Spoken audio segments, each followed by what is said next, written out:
plus de thé chez vous. Cédric Villani est un fort consommateur de thé. Imaginez le drame si, à 3 h du matin, il n'y a plus de thé au moment où il est en train de penser aux mathématiques. Ah ben, là, j'hésite pas, je cours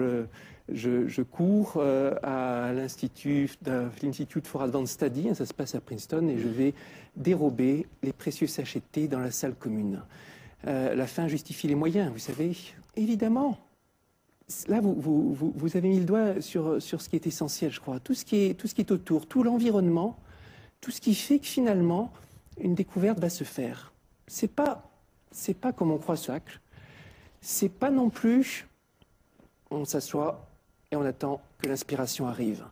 C'est un mélange très complexe où alternent les phases de recherche intense, méthodique, consciente, et les phases d'illumination spontanée, où quelque chose se produit sans que vous compreniez quoi, dans votre subconscient, quelque chose qui a été influencé par tout votre environnement, que ce soit les substances que vous consommez, comme le thé, la musique que vous écoutez, oui, je parle du thé, la musique que vous écoutez, les promenades que vous allez faire, et ainsi de suite.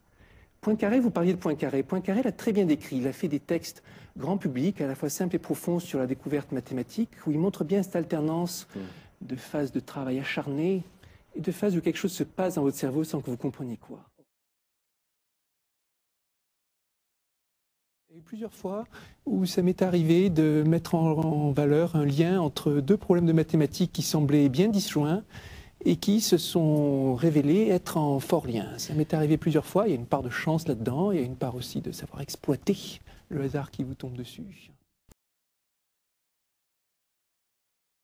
Des exemples extraordinaires de gens comme Andrew Wiles ou Gregory Perelman qui ont résolu l'un et l'autre un problème de mathématiques qui était ouvert depuis un siècle pour l'un, plus de 3 siècles pour l'autre, après 7 années de recherche solitaire. Il faut imaginer 7 années à suivre son idée sans avoir la garantie que ça va aboutir. Ténacité, ça c'est sûr. Ténacité, oui, j'imagine. La rigueur, il en faut.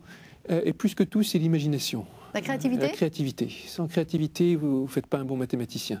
Bon mathématicien, c'est celui qui a un regard différent des autres, celui qui voit, là où les gens voient quelque chose, il voit quelque chose d'autre. Un nouvel éclairage qui va apporter quelque chose de nouveau. Ces fameuses connexions que vous faites, Ces fameuses connexions, par exemple. Qui font la différence entre vous, qui initialement étaient, enfin, si on écoute vos amis, n'étaient pas un mathématicien au-dessus des autres, mais voilà, il y a quelque chose qui a fait la différence, et peut-être bien la créativité aussi.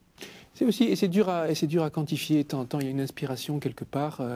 Ce qui est clair, c'est que j'étais loin, c'est que j'étais pas du tout le meilleur dans ma promotion à l'ENS. Et ça fait beaucoup. Meilleur, d'ailleurs, c'est un mot qui n'a pas grand sens. Hein. Vous disiez tout à l'heure qu'on classe tout, un peu tout et n'importe quoi. C'est pareil, ça n'a pas de sens de classer les individus en général, parce qu'il y a tellement de facteurs différents qui arrivent. Il y a la puissance de réflexion, il y a l'imagination, il y a la rigueur, il y a la vitesse de calcul, toutes les combinaisons possibles.